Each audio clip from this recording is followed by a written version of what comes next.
का नमस्कार मेरे प्यारे बच्चों।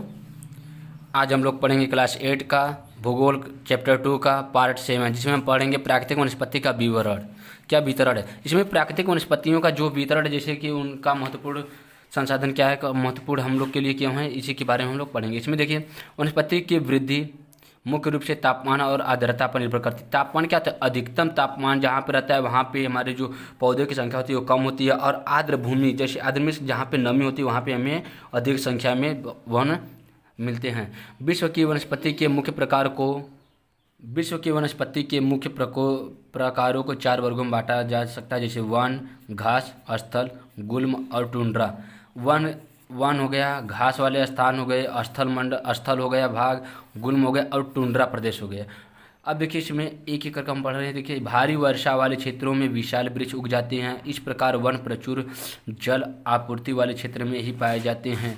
जैसे कि भारी वर्षा वाले क्षेत्र में विशाल वृक्ष हो जाती है, जिसे क्या बोला जाता है? सदाबहार वन भी कहा जाता है, सदाबहार वन। इस प्रकार वन प्रचुर जल आपूर्ति वाले क्षेत्र में ही पाए जाते हैं। जहाँ पर औसत से अधिक बरसात होती है वहाँ पे सबसे विशाल वृक्ष उगाए जाते हैं। जैसे यहाँ पे आर्द्रता क्या होती है? कम होती है। उसके बाद देखते हैं, वैसे वैसे वृक्ष का आकार और उनकी सघनता कम हो जाती है। सामान्य वर्षा वाले क्षेत्रों में छोटे आकार वाले वृक्ष और घास उगती है, जिससे विश्व के घास स्थलों का निर्माण होता है। कम वर्षा वाले शुष्क प्रदेशों में कटिबंधीय झाड़ियाँ और गुल्म उगती हैं। जहाँ पे कटीली झाड़ियाँ होती है वहाँ पे वर्षा की मात्रा क्या होती है? सबसे कम होती है। इस प्रकार के क्षेत्रों में पौधों की जड़ें गहरी होती है। वाष्पोत्सर्जन से होने वाली आर्द्रता की हानि को घटाने के लिए इन पेड़ों की पत्तियां कांटेदार और मोमी सतह वाली होती है।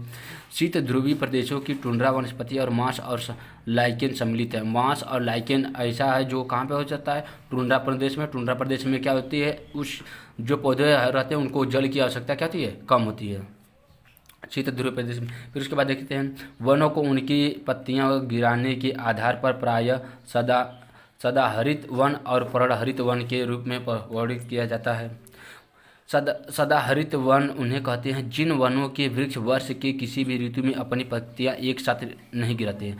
जैसे कि सदाहरित वन उन्हें कहते हैं जिन वनों के वृक्ष वर्ष के किसी भी ऋतु में अपनी पत्तियां एक साथ नहीं गिराते हैं। जैसे कि पतझड़ वन में हम लोग का आता है कि मार्च अप्रैल में कि सभी वृक्ष के पत्तियां क्या हो जाती है? गिरने लगती हैं। उसे क्या बोला जाता है? पतझड़। फिर पर्णपाती वन ऐसे वन हैं जिनके वृक्ष वाष्पोत्सर्जन से होने वाली हानि को रोकने के लिए किसी भी विशेष ऋतु में अपनी पत्तियां गिरा देती है। जैसे कि इसे क्या बोला जाता है?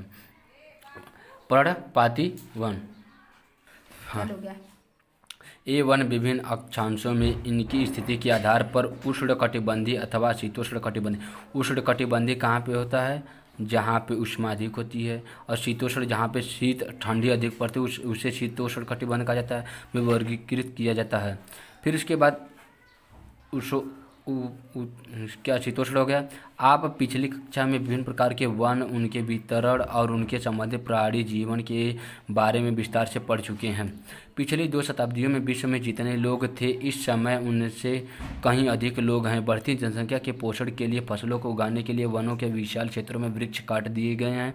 विश्व भर में वनों का आवरण तेजी से समाप्त हो रहा है। इस बहुमूल्य संसाधन के संरक्षण की तुरंत आवश्यकता है। बढ़ती जनसंख्या से हमारे जो वृक्ष की कटाई होती जा रही है, इसको रोकने के लिए सबसे आसान है कि हम जनसंख्या पर नियंत्रण कर दें, तो हमारा जो वन की कटाई है वो अपने आप रुक सकता है।